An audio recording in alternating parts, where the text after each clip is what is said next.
terrible situation on the borders of this nation.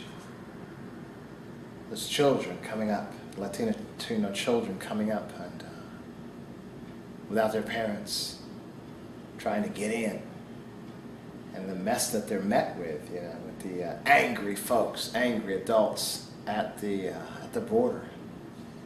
So the whole ordeal is very troubling for those young people. What a mess. And so now we have folks, of course, down there at the borders and protesting, trying to turn the buses back, block the buses and all. But then you found even in places outside of out west, even in Ohio, that people are organizing protests against those children. And with a lot of anger, and a lot of fervor to their anger. And what amazed me the other day as I was looking at some of these protesters, videos of them on the internet, is how many black folks were out there protesting these immigrant children. And all I could do was just shake my head. I mean, I was thinking, I think why? Why would these folks be out there? And I know I was listening to this one lady being interviewed on the radio, African-American woman, and about not wanting, them to take jobs away from, our kids, take care of our kids. I mean, come on, the government is taking care of our kids. The government does take care of the kids in this nation. And I was just very, very disappointed to see African-Americans participating in that. Considering what we went through in this nation. And when I say what we went through, I mean everybody knows the history of the Africans in this nation, but I'm suggesting is all along the process, of wellness, of the slaves eventually becoming free, and then those free slaves beginning to not to be terribly mistreated, and then later on the civil rights movement, and to where we are today. We have an African-American president. That is true. Not to say that everything is well, but we could say things are a whole lot weller than they used to be. And the only thing really preventing us from being any more well than we are today pretty much is going to be us, ourselves, okay? And what I'm suggesting is, especially for those black folks that were out there protesting the immigrants' children coming here, is that you need to realize all of the wellness that you have experienced in this nation as an African American from some of our ancestors from way back who had suffered tremendously were the pockets of good people that protested the mistreatment, that stood up for your wellness, that stood up for freedom. So, we want to talk about the Nat Turners, and we want to talk about, Harriet Tubman, and all these great people from our history, African Americans, that actually stood up and even to their own fate at times sacrificed simply for the greater good for black folks in this nation. But it has to be borne to mind that nothing would have ever come about in this nation positively for black folks had certain white folks stood up on the behalf of those black folks. Now, why did they do it? They didn't have to. There was no need. They were white. But the fact is, it was necessary, or wellness would have never come to the Africans or African Americans in this nation. And what I'm suggesting to you today is, I think that's one of the things that we miss as Americans, and probably people worldwide, to realize that the only thing that keeps things going right are the good folks. It's love, and it's concern, it's charity, and it's wellness that keeps the world going around. And what I mean like that, there is a lot of evil in the world. There's a lot of negativity, but there's an old saying that evil only prevails when good men do nothing.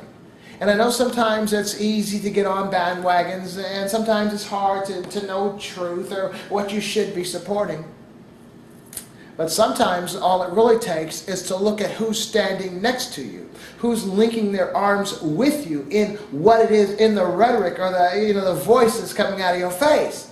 And if these are people who really don't care about you, and now you're linked arm with them in some kind of cause, you might take pause and recognize that you might simply be a little bit off. Oftentimes it is difficult to determine, what is truth. We can equate truth to that Buddhist saying, or maybe truth might equate to the mother or to the source of a thing. And the statement goes so far as, if you can't find the mother, find the children.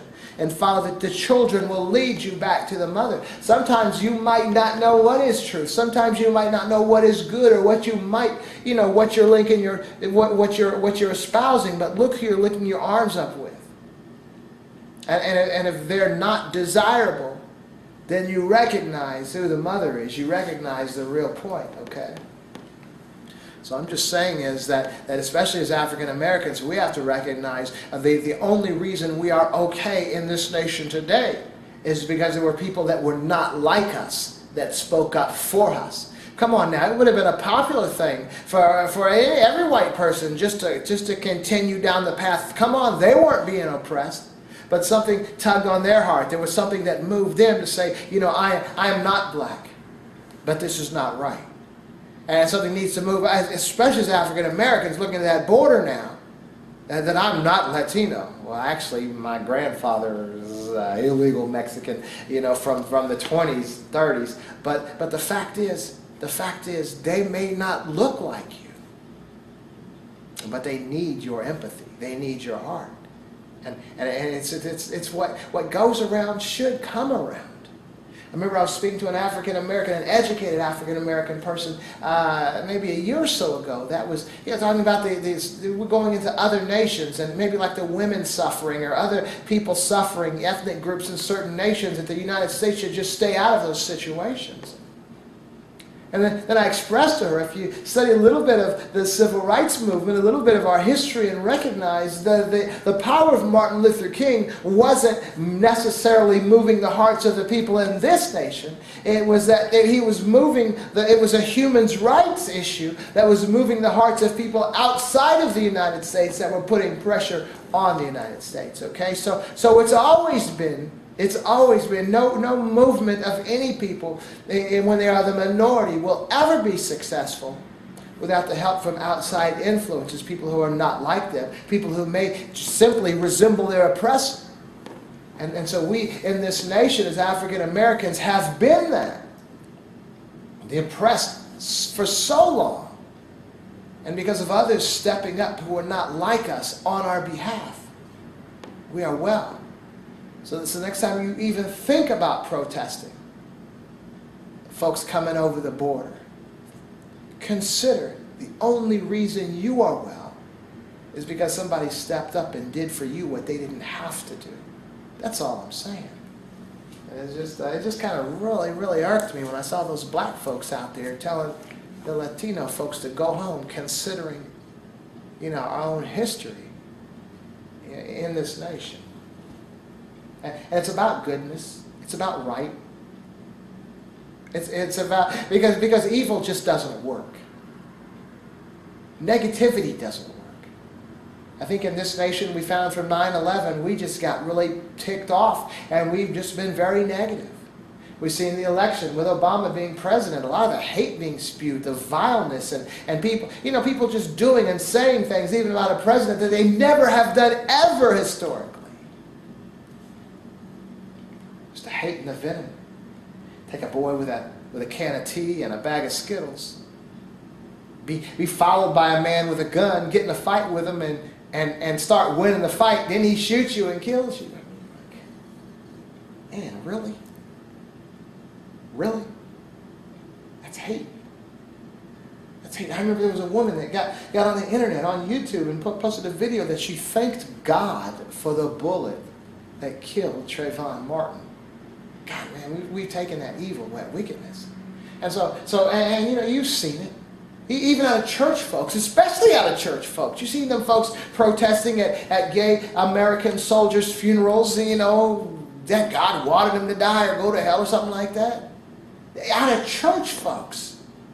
I mean, come on, man. There ain't no hope. The only hope that we see in nations is out of the good people. People trying to make good decisions, trying to make helpful decisions. You never find any good coming out of evil, angry, hateful folks.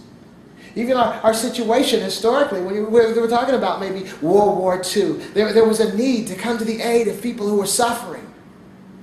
It wasn't that we were mad and we're going over to do this, maybe Pearl Harbor, we were kind of mad, and you see where that ended up. Nagasaki and Hiroshima. Some terrible stuff went down. People suffer when evil goes down. And so we need to make sure the only salvation or the only wellness on this planet is the good in the hearts of people. And what I'm suggesting is today what goes around does come around. And when we look at our history in this nation and we say, well, this nation is blessed or this nation has been blessed, it has. Come on, this nation has previously, up until now, avoided a lot of the negativity, a lot of the ills that other countries around this planet have all been embroiled in. Why? Because there has been a goodness in the hearts of so many people in this nation. Now, even from a racial perspective. I remember when I was younger, in about the 7th or 8th grade, I did a report on a book called Black Like Me, about a man, I think his name was Breyfogle, William Breyfogle or something.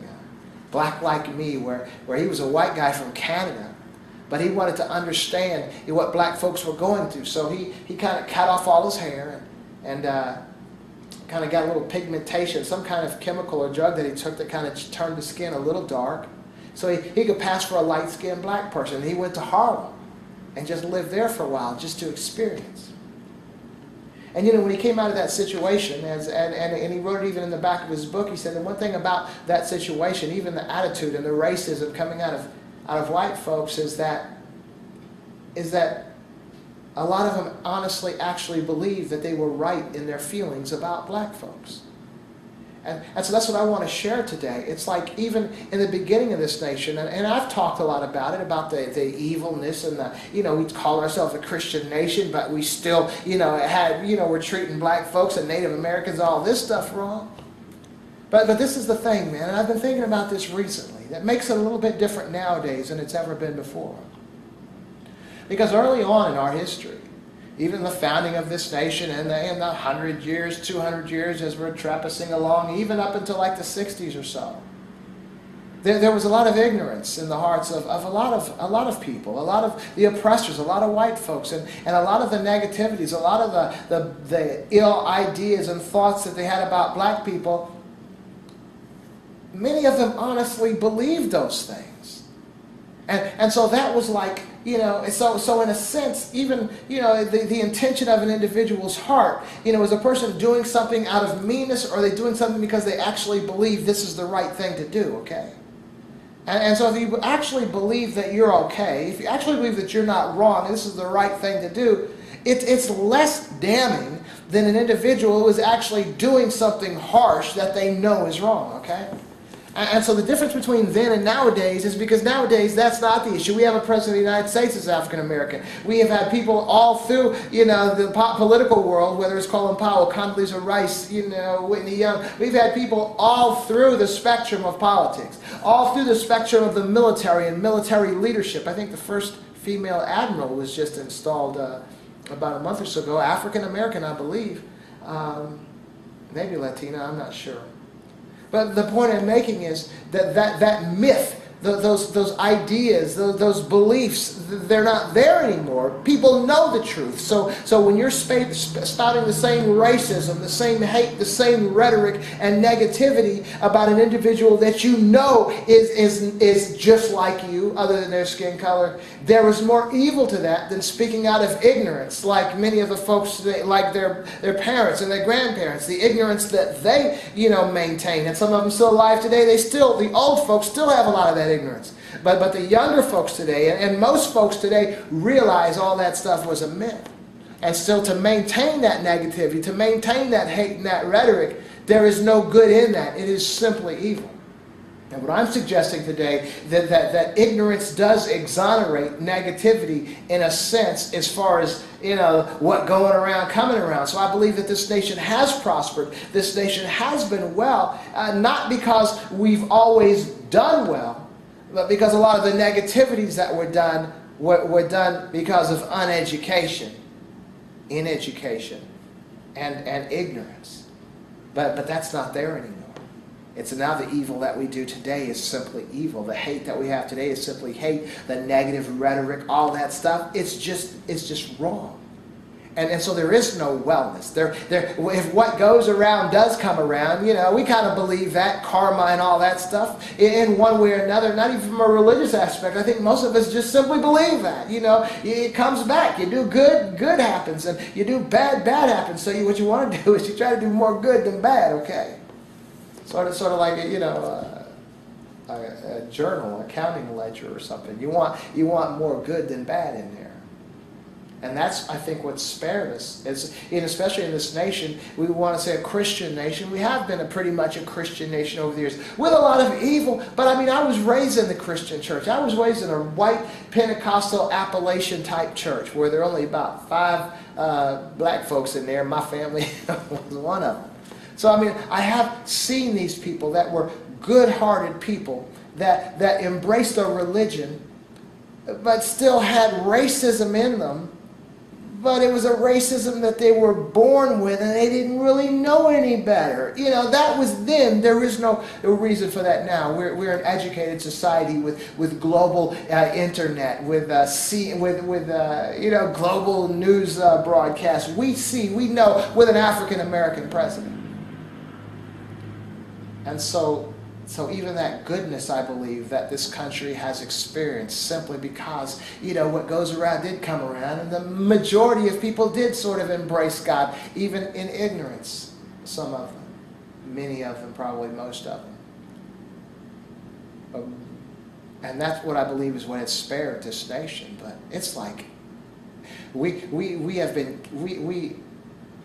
laugh at killing people. And we embrace killing people. Gun sales have gone up. And the fuel, the fervor for the gun sales are not good, are some negativities. A lot of young people are being killed. A lot of people are being hated upon in this nation. And now this stuff, and the politics didn't help, because when Obama became president, we saw an unprecedented negativity and hate in this nation. And so now that's been going on for about 6 years now. And if what goes around does come around, why do you think we're suffering so?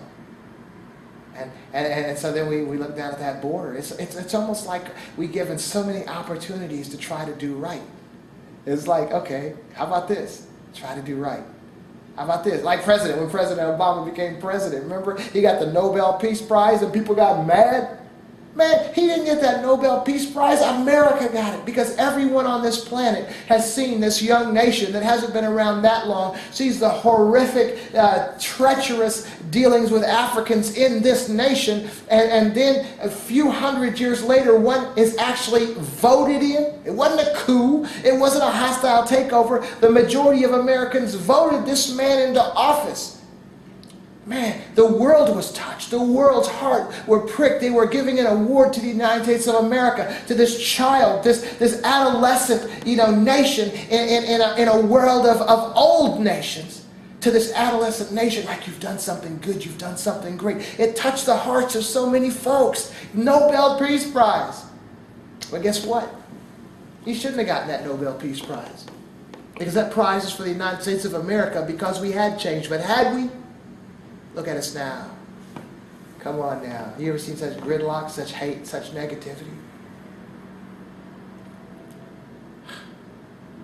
I look at this. I look at this nation and the mess that's going on in here.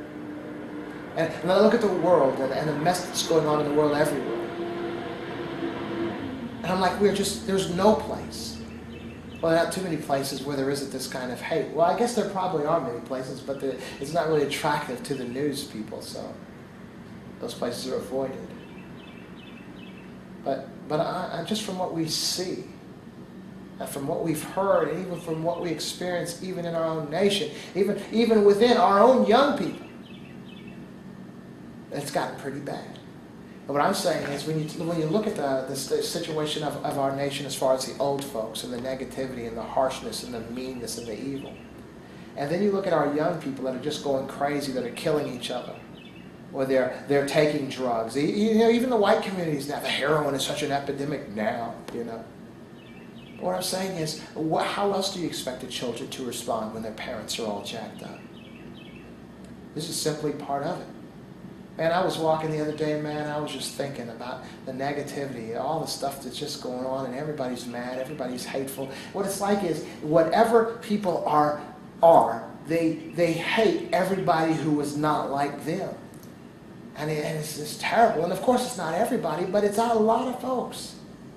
And I'm thinking of the killing and the murder, shooting down that airplane over the Ukraine. But not only that, look at the mess that's been going on there in Ukraine. Syria, I was reading an article the other day, it says hundreds of people have been, hundreds of young people, hundreds of children have been killed in Syria every month since 2012.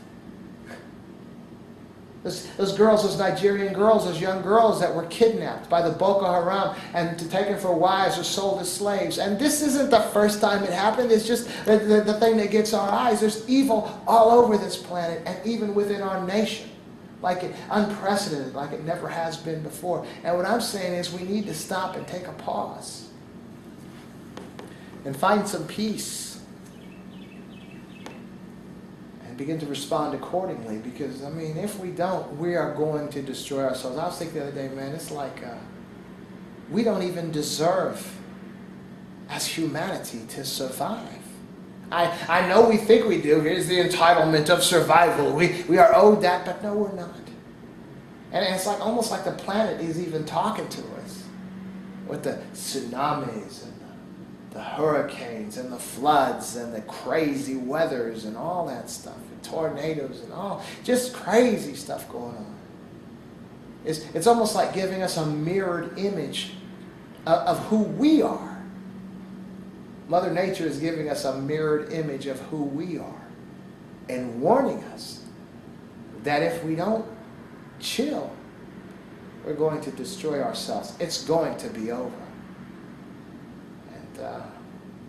Hey man, it was a good run, wasn't it? But come on. Now, it's never too late. I don't believe it's too late.